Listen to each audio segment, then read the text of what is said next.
Hello dear student, कैसे हैं आप लोग? उम्मीद करते हैं मस्त होंगे, स्वस्थ होंगे और ज़बरदस्त तरीके से पढ़ाई करते होंगे।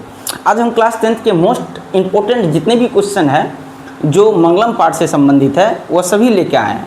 अगर आप 400 प्लस नंबर लाना चाहते हैं तो निश्चित रूप से हमसे जुड़े, हम प्रॉपर रूप से आप लोगों को गाइड करेंगे। तो आइए जानते हैं। चलिए सबसे पहले जानते हैं कि उपनिषद के लेखक कौन है। आपको पढ़ाए हैं कि उपनिषद के लेखक कौन है? वेद व्यास। कौन है? वेद व्यास। पहले ये समझ लेते हैं उपनिषद कितने होते हैं। देखिए उपनिषद की कुल संख्या 108 होते हैं। क्या होती है? 108 होती है। उपनिषद में कितने मंत्रों का उच्चारण मिलता है? तो उपनिषद में 5 मंत्रों का उच्चारण मिलता है। अगर क्वेश्चन आते हैं उपनिषद का अर्थ क्या होता है, तो उपनिषद के अर्थ होता है गुरु के समीप बैठ के ज्ञानों का अध्ययन करना उपनिषद होते हैं। क्या होते हैं? कल आता है। तो 3 क्वेश्चन हम समझ गए। उपनिषद की संख्या कितना है? 108। उपनिषद में कितने मंत्रों का उच्चारण मिलता है? 5। उपनिषद के लेखक कौन है? वेद व्यास जी। और वेद व्यास जी वेद के भी रचिता है। आप लोगों को पढ़ा है वेद 4 प्रकार के होते हैं, ऋग्वेद, यजुर्वेद, सामवेद और अथर्ववेद। अब वेदों के समझने के लिए वेदांग की रचना किया गया है और वेदांगों की संख्या क्या होती है? 6 होती है। तो उसके बाद आगे समझते हैं मंगलम पाठ कहाँ से लिया गया है। आप लोगों को पता है कि मंगलम पाठ जो होता है वो उपनिषद से लिया गया। कहाँ से लिया गया है? उपनिषद से। मंगलम पाठ कहाँ से लिया गया है? उपनिषद से। उपनिषद से। मंगलम का अर्थ क्या होता है? मंगलम का अर्थ होता है कल्याणकारी, शोभनीय। यानी मंगलम का अर्थ होता है कल्याणकारी होता है, शोभनीय होता है, अच्छा होता है। ये मंगलम का अर्थ होता है। तो मंगलम उपनिषद से लिया गया। उसके बाद आगे मंगलम पाठ के रूप क्या है? तो मंगलम पाठ के रूप होता है पदार्थात्मक रूप होता है। क्या होता है? रूप होता है।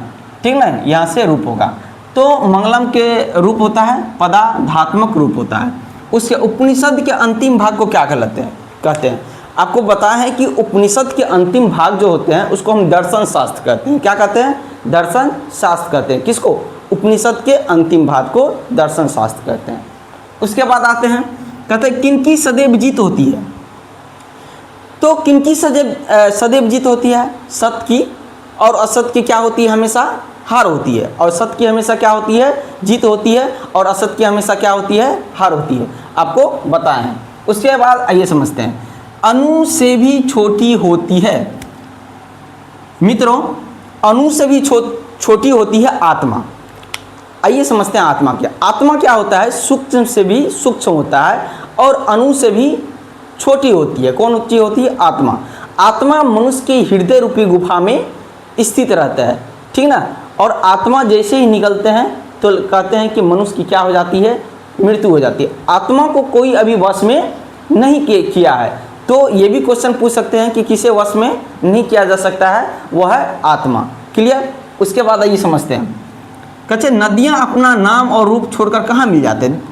तो नदियाँ जो होती है बहते बहते जब समुद्र में मिल जाती है तो लोग नदियाँ का नाम भूल जाते हैं, समुद्र का नाम याद रखते हैं। तो नदियाँ अपना नाम रूप छोड़कर कहाँ मिल जाती है? समुद्र में मिल जाती है। उसके बाद आते हैं किसे वश में नहीं किया जा सकता है, तो वह है आत्मा। ठीक ना। साधक किसे पार नहीं कर सकता है। इस पृथ्वी पर जितने भी व्यक्ति जन्म लिए हैं उसको मरना निश्चित है, और साधक कोई भी हो वह मृत्यु को पार नहीं कर सकते हैं। ठीक है ना। तो इसका आंसर क्या होगा? मृत्यु होगा। अच्छा परमात्मा कहाँ रहते हैं? तो परमात्मा सर्वत्र रहते हैं, यानी सभी जगह रहता है। हम के मन में है, आपके मन में है, ये घर में है, कहीं भी है, सभी जगह, यानी सर्वत्र रहते हैं, यानी सभी जगह रहते हैं। सत्य के मार्ग का मुख किसे से ढका हुआ है? आपको पता है कि सत्य का जो मुख है किससे ढका हुआ है? वह हिरण्य पात्र से ढकाया हुआ है, यानी स्वर्ण से ढका हुआ है। कौन चीज? सत्य का मुख। उसके बाद आइए समझते हैं उपनिषद में बताए थे कि 5 मंत्र है, हिरण्य, अनो, रमणीय, सतमेव जेते। ठीक ना। महंथो सीतावस्र यथा नद स्थानो समुद्र। ये सब जो है किस उपनिषद से लिया गया है? आइए समझते हैं। हिरण्यमयन ये क्या कहाँ से लिया गया? ईशावासीय उपनिषद से लिया। अनोरमणीयन कहाँ से लिया गया? कठोर उपनिषद से लिया गया है। सतमेव जयते कहाँ से लिया गया है? मुंडो उपनिषद से लिया गया है, याद रखिएगा।